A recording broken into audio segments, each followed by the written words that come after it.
what model have you seen has a more chance of a successful implementation in terms of who does the delivery? Um, and then, for example, is that the model where everything is done by a partner, or Mm, everything is done in-house, or it's a blend with partner contractors in-house, or what have you seen is a okay. successful way? I get what you're saying. When you said model, I thought about like, okay, what kind of project management style? Yeah, sorry, Uh, sorry. right. No, it's all good. So it has to be, I look at it as a partnership, right? Yeah. It's going to require an effort on both parties. And so I actually had one of my sessions on this during Summit was how to prepare uh, your organization to start a business central project, Hmm. and also how do you communicate with your partners when you do start that project. So it is a hybrid or a combination of both. One of the things that you need to consider when you're working with a partner, your partner, you look at the partners, the people that will execute, right, the implementation of your business central project. Yeah. The ownership really needs to come from you, the client that's deciding to do Business Central, because Hmm. you have to maintain not only from your business aspect, but also beyond, right?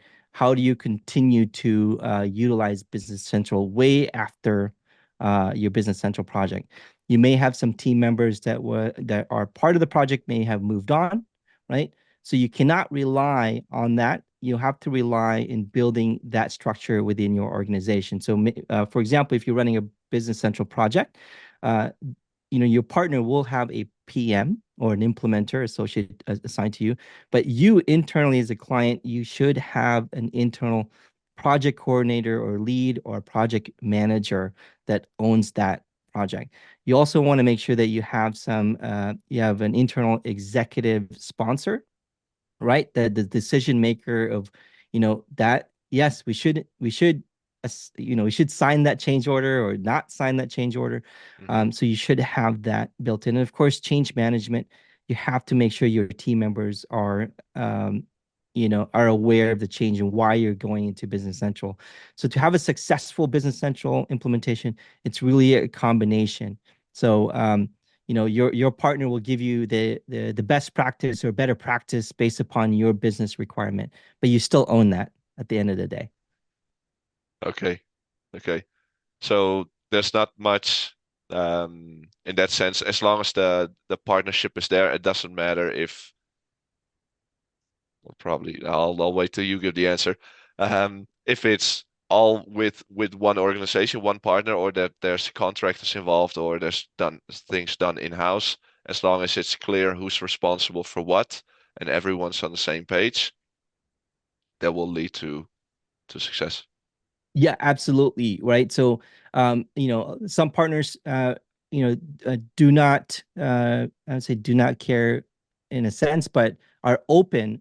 If you prefer to have somebody that's a contractor, a third party contractor, a lot of partners are open to that as long as you're having that effective communication and knowing exactly who's doing what. Yeah. It doesn't really matter at that point, as long as that role, whether it's a contractor or your partner's doing it for you, have a clear understanding of the end goal, a clear understanding of the functionality that they're responsible for or meeting a requirement. And so, yeah, I mean, I've been in projects where we have, possibly, I think like 4 or 5 vendors that Yeah. we all had to communicate, and that's okay, right? As long as you have that clear communication and everybody knows, where is your seat within the bus. Yes. Yes.